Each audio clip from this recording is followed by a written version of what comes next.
Hi friends, I wonder if I'm the only one who feels like the world's gone completely mad.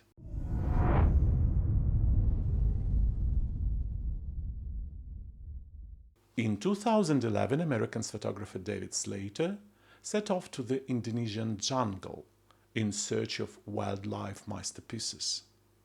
But fate had other plans.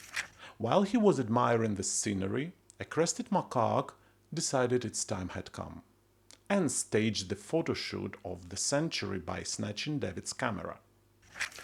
The shots turned out to be so good that half of Instagram could quietly envy them. The monkey delivered selfies better than most humans after 2 hours of Photoshop and 3 filters applied. Slater returned home, sold the images, and the world gasped. That's talent. But the joy didn't last long. Animal rights activists stormed in with the slogan, "The monkey held the camera, therefore the rights belongs to the monkey." By that logic, the next step would be to open a museum of private modernism and start collecting tail autographs. Lawyers split into 3 camps. Some argued that animals can't own copyrights, mainly because they don't have passports. Others insisted that the art created by animals isn't copyrightable at all, while a third group simply patted the photographer on the back, sympathizing with the new status of this co-author with a primate. Slater himself had no idea that one monkey click would turn into a courtroom drama lasting several years. In the end, the court declared, "Sorry, folks, but a monkey is not a human. Copyright doesn't apply. If you want justice, let the monkey go to university, earn a law degree, and file the appeal itself." Animal rights activists did appeal, but unsuccessfully. To at least smooth things over, Slater promised to donate 25% of the royalties to protect those very crested macaques. In other words, the monkey did get its fee, just without a bank account.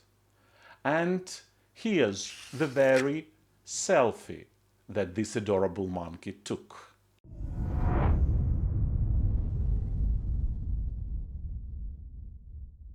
I wonder if I'm the only one who feels like the world's gone completely mad. Maybe I was just lucky and didn't notice that the world had long since lost its mind. This case went down in history as the Cornish trial and took place in Canada in 1874. It ought to be shown to modern judges who take bribes faster than ATMs can dispense cash, as well as to local big shots who believe the law applies to everyone but themselves. Francis Cornish, a magistrate in Winnipeg, was a respected figure, politician, mayor, council member, in short, a working billboard of public service. But one day, the respectful figure appeared in public slightly tipsy. Well, a man had a drink, it happens. Still, Cornish decided not to be petty and filed a lawsuit against himself. Because the law is the same for everyone, even if you are one interpreting it. The court session turned into a pure theater of the absurd. In the role of judge, Cornish solemnly accused himself of breaking the law.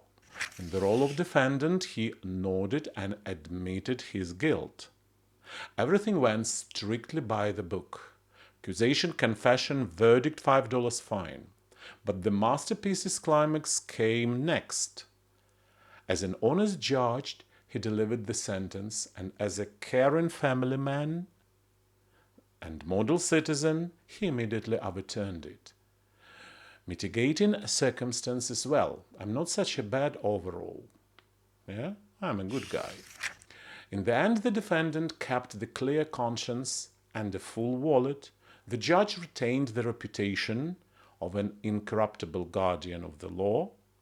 and the law itself was technically upheld. Broke law, faced justice. Well, at least in front of the mirror. For some reasons, this case reminded me of the current president of the Russian Federation. Article 81.3 of the Constitution of the Russian Federation clearly states that the same person cannot hold the office of President of Russian Federation for more than 2 terms. Yet, the current president decided to initiate a law that resets his previous terms and successfully run for another presidential term. And this president of the Russian Federation, with a completely serious tone, even turns to arguing about the illegitimacy of another country's president. Curtains.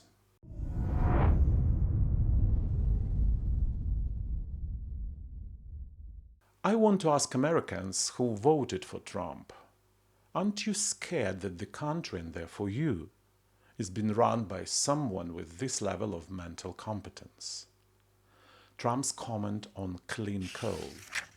A second brand new coal mine, where they're going to take out clean coal, meaning they're taking out coal, they're going to clean it. It's opening in the state of Pennsylvania.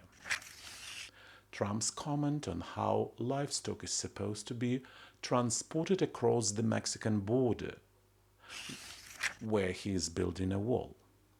No doors. I don't want doors. How crazy is this? There are doors in the border wall? It's stupid.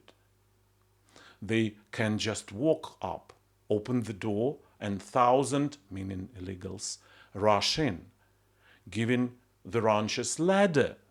They can use ladders to get to the other side, but not doors. You could use small fire trucks, call the local fire stations, and use the ladders on their trucks to help them get over. Trump comments on the invisibility of F-35 clearly shows that he has no idea what is a stealth aircraft. You like the F-35? You can't see it. It wins every time because the enemy cannot see it. Even if it's right next to it, it can't see it. Trump's comment on the needs for professional training of specialists. Airplanes are becoming too complex to fly.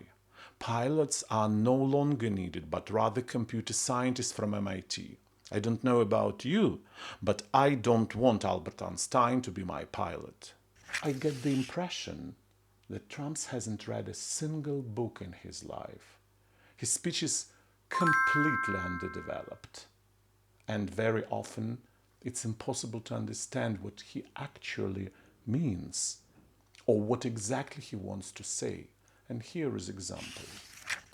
We have a situation where we are looking very strongly at sinks and showers and other elements of bathrooms, where you turn the faucet on. You turn the faucet and you don't get any water. They take a shower and water comes dripping out, just dripping out, very quietly dripping out. People are flushing toilets 10 times, 15 times, as opposed to once.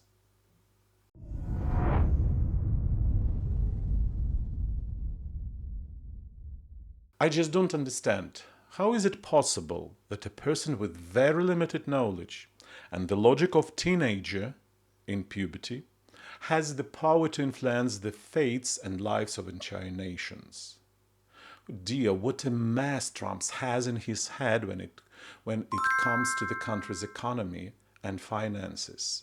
Myself, as well as many Americans, couldn't follow his logic. Here's an example.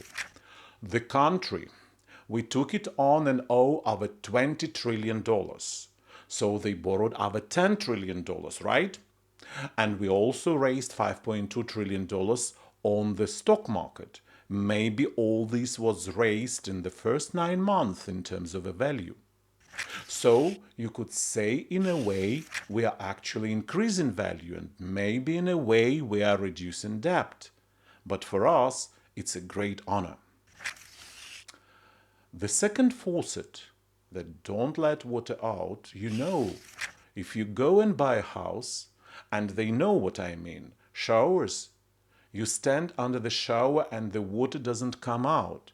And in the end, you stand there 5 times longer. I need to add comment here. If no water comes out of the shower, even if you stand under it 5 times longer than under a working shower, you still didn't take a shower, Mr. President. Even standing 10 times longer under a dry shower gives the same result.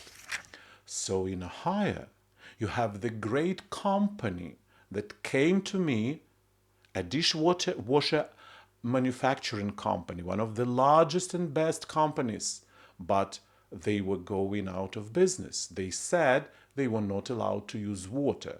This nonsense is basically impossible to comment on. Only God knows what Trump was complaining about and what he meant and what he plans to do about it as the President of the United States. What do you think about it? I'm really curious to hear your thoughts, my friends. Share them down in the comments. I'll be reading them all.